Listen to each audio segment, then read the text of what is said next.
오늘도 하나님 말씀 앞에 서게 되어 여러분 모두 주의 이름으로 축복합니다. 오늘은 스가랴서 마지막 14장 말씀 14장 9절 보도록 하겠습니다.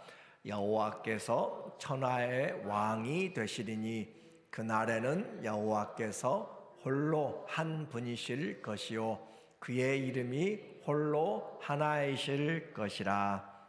아멘. 오늘은 만왕의 왕이란 주제로 말씀을 같이 나누도록 하겠습니다. 스가랴서 1장부터 14장까지 되어 있는데 우리에게 포로 후에 돌아와서 성전을 건축하도록 그렇게 격려하는 메시지입니다. 그러나 9장부터 14장까지는 예수 그리스도의 초림부터 또 고난과 다시 오실 재림까지 담고 있는 종말론에 있어서 아주 중요한 책 중에 하나예요. 그래서 그날 여호와의 날, 그날은 심판의 날도 되고 구원의 날도 됩니다. 과연 그날에 어떻게 무슨 일들이 있을까? 구약에서 아주 그래도 자세하게 이야기하고 있는 내용 중 하나가 이 스가랴서입니다.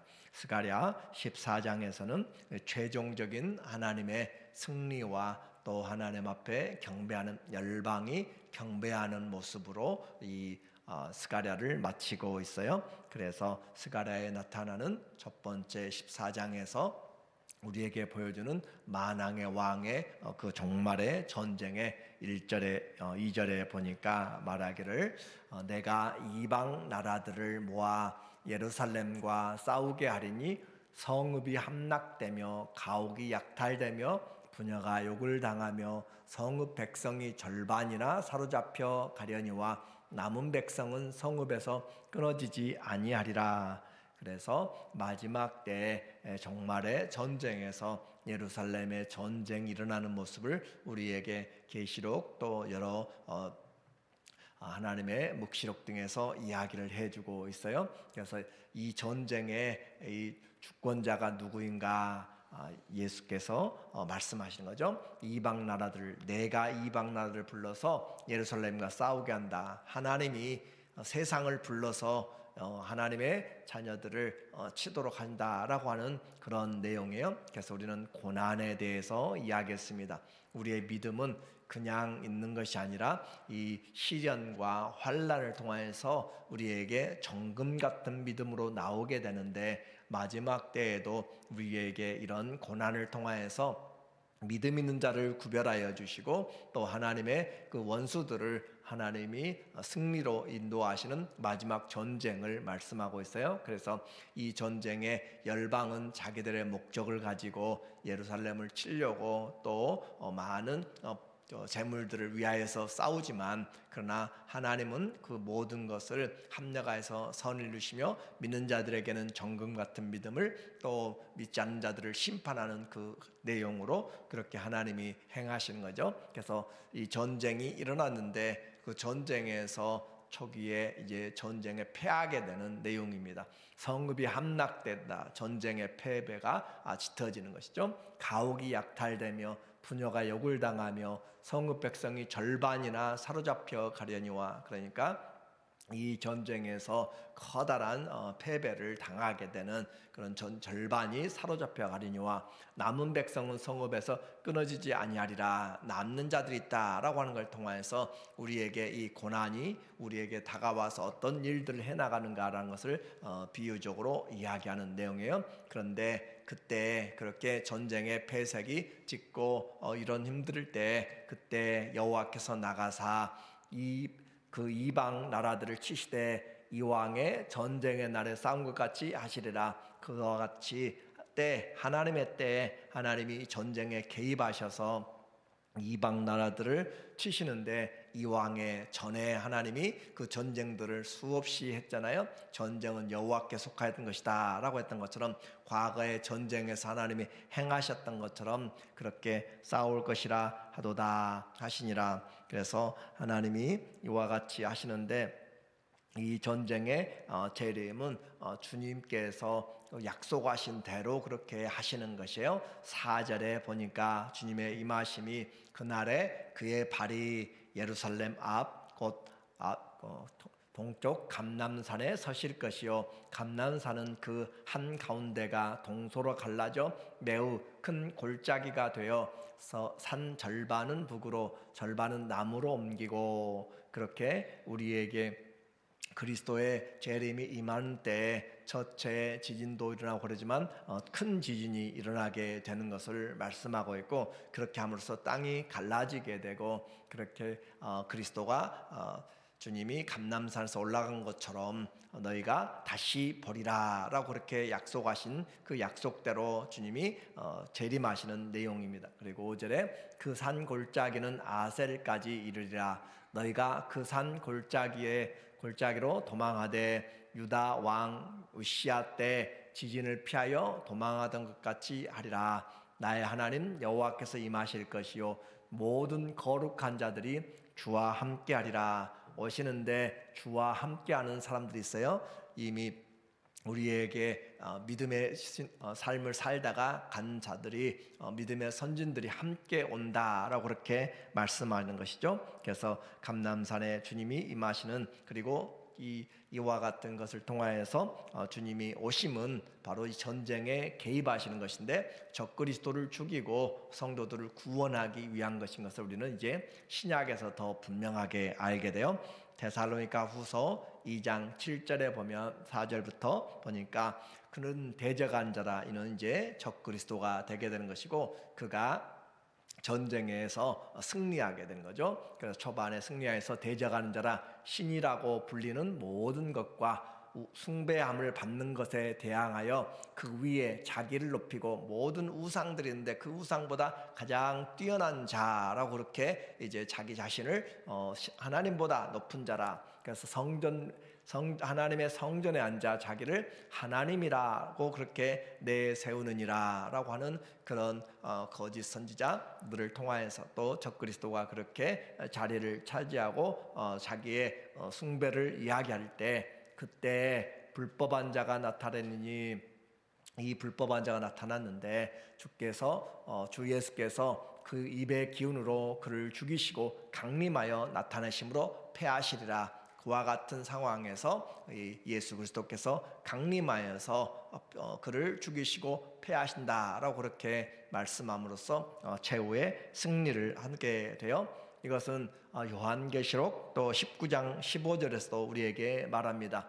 마지막에 전쟁에서 예수님이 그의 입에서 예리한 검이 나오니, 그러니까 이 검은 말씀의 검, 성령의 검이에요.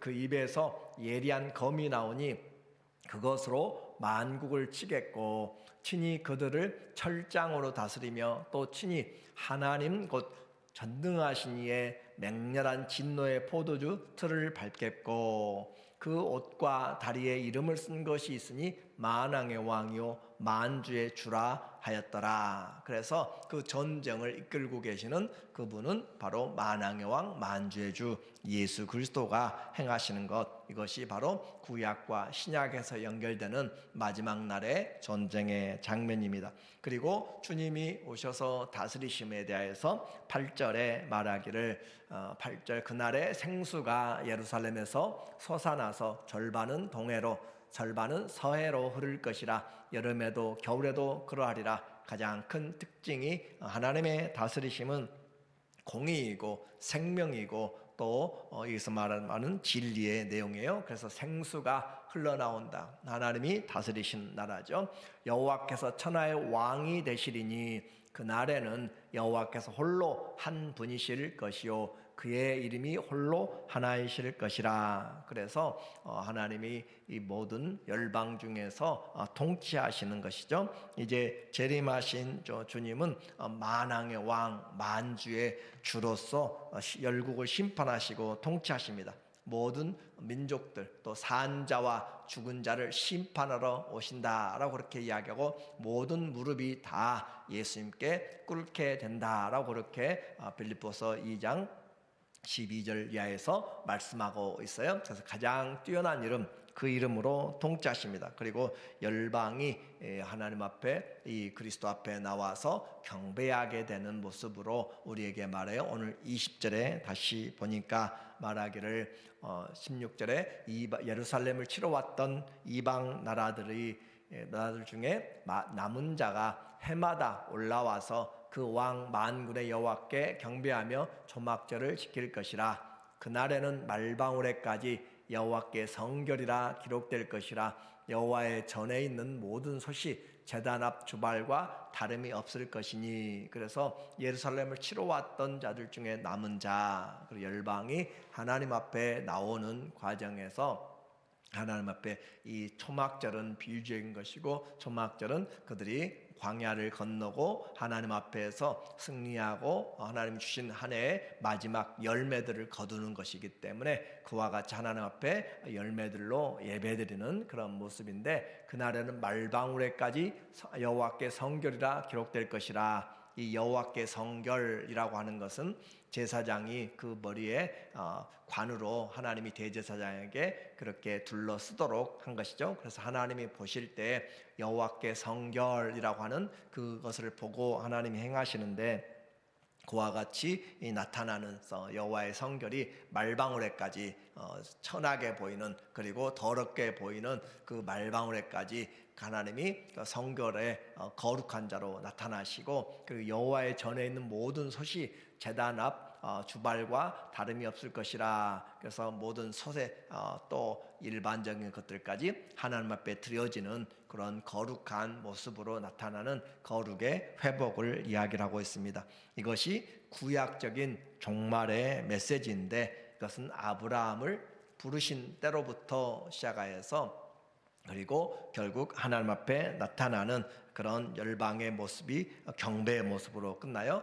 그러나 이것을 우리는 신약적인 입장에서 더 완성적으로 보게 됩니다. 신약의 종말론은 요한계시록에 나타나는데, 그 요한계시록은 우리에게 말하기를 요한계시록 21장 1절과 2절에서 새 예루살렘 성이 하늘로부터 내려오는 신부가 단장한 그런 모습으로 내려오게 되는데, 그것이 교회죠. 그렇게 새 예루살렘으로 내려와서 그리고 종말의 마지막에 요한계시록 22장에 우리에게 말하기를, 그 요한계시록 22장 3절에 보니까 하나님의 보좌로부터 생수가 흘러나와서 주를 경배하는 영광스러운 모습이에요. 그래서 다시 저주가 없으며 이 하나님의 보좌에서부터 또 어린 양의 보좌로부터 그 생수가 흘러나와서 생명강이 되고 양쪽에 12실과를 맺는 나무들이 있으며 라고 그렇게 이야기하면서 다시 저주가 없으며 하나님과 어린 양의 보좌가 그 가운데 있으리니 그의 종들이 그를 섬기며 그의 얼굴을 볼 터이요 그의 이름도 그들의 이마에 있으리라. 이름이 있다라고 하는 것은 하나님으로 말미암아 사는 자들이고, 그들의 소속이 하나님께 속하였음을 나타내는 것이에요. 그래서 다시 밤이 없겠고 등불과 햇빛이 쓸데없으니 이는 주 하나님이 그들에게 빛이심이라. 그들이 세세토록 왕노릇 하리로다. 이것이 요한계시록에서 우리에게 나타내주고 있는 열방이 주님 앞에 와서 경배하는 모습이고, 또 우리가 하나님 앞에서 함께 구원을 입은 자들이 예수 그리스도로 더불어서 왕노릇하는 모습으로 나타나게 됩니다.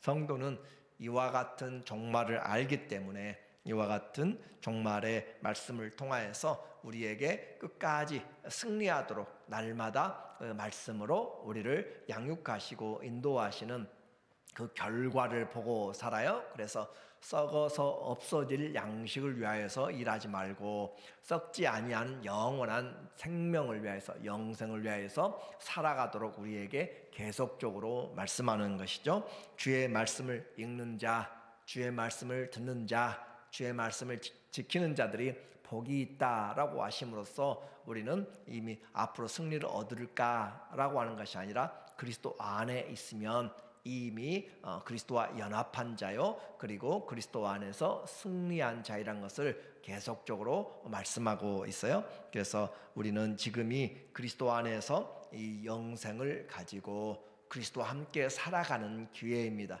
주님이 우리 안에 사시고 또 주님과 함께 살아가는 주의 몸이 된 것이죠. 이 땅에서 교회는 그리스도의 몸으로 살아가고 있는 것이기 때문에 주의 몸의 가장 큰 특징은 성령이 다스리시는 거잖아요. 성령, 거룩한 영이에요. 우리의 삶의 거룩이 역사하는, 그래서 말에나 일에나 또 말방울에까지 그렇게 성결이라라고 한 것처럼 우리의 모든 삶이, 그러므로 베드로전서 1장 15절 16절에도 아버지가 거룩하니 너희도 또한 거룩하라 라고 한 것처럼 우리에게 성령이 우리 안에 거하시면 우리는 그리스도 안에서 영생으로 거룩한 삶을 추구하게 되는, 이 거룩함은 그리스도 안에서 살아가는 거예요. 그래서 우리에게 이 살아가는 소망의 기회, 요한계시록 22장 17절의 모습은 성령과 신부가 말씀하기를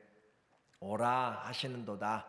듣는 자도 오라 할 것이요 목마른 자도 올 것이요 또 원하는 자는 값없이 생명수를 받으라 하시더라. 그 주님이 우리에게 오셔서 우리와 함께 장막을 치고 우리 눈에서 모든 눈물을 제하시며 또 아픔과 곡하는 것, 슬픔들이 없고 또 죽음이 없는 곳, 생명이 왕노다는 곳에서 그리스도와 함께 왕노라는 그 자리에 초청하고 있는 것으로 이 요한계시록은 끝나요. 그래서 이것들을 증언하신 이가 이르시되 내가 진실로 속히 오리라 하시거늘 아멘. 주 예수여 오시옵소서.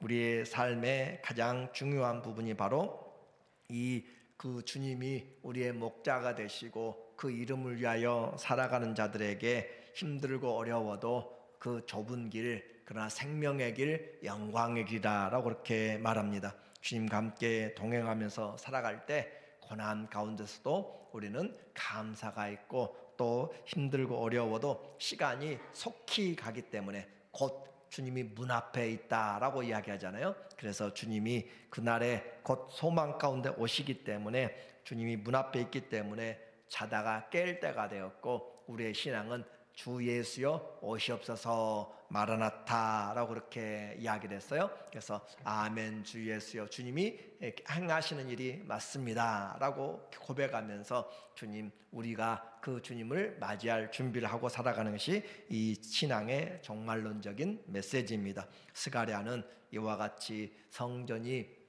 다시 지어져 가고 또 아무것도 물질적으로 세상적으로 그렇게 갖추어진 것이 없을 때도 우리에게 만왕의 왕이라고 하는 만군의 여호와가 말하노라 라고 하는 걸 통하여서 사람이 떡으로만 사는 것이 아니라 하나님의 말씀으로 살아가는 것을 계속적으로 이야기하고, 이 메시지는 오늘날 우리에도 동일하게 들려져서 그리스도의 이 생명의 말씀으로 우리를 비춰 주심으로 우리가 자다가 깰 때가 되었고, 하나님 앞에 주님의 그 나를 바라보며 고난 가운데 그 믿음의 거룩한 믿음으로 또 정금 같은 믿음으로 시련들을 이겨내고 주님이 칭찬과 존귀와 영광으로 관 씌우실 것을 바라보면서 오늘도 주님 앞에서 함께 주님과 동행하는 그런 마라나타의 신앙으로 주님이 오실 때까지 끝까지 신앙의 경주 잘 하시는 귀한 하나님의 자녀들 되시기를 예수님의 이름으로 축원합니다.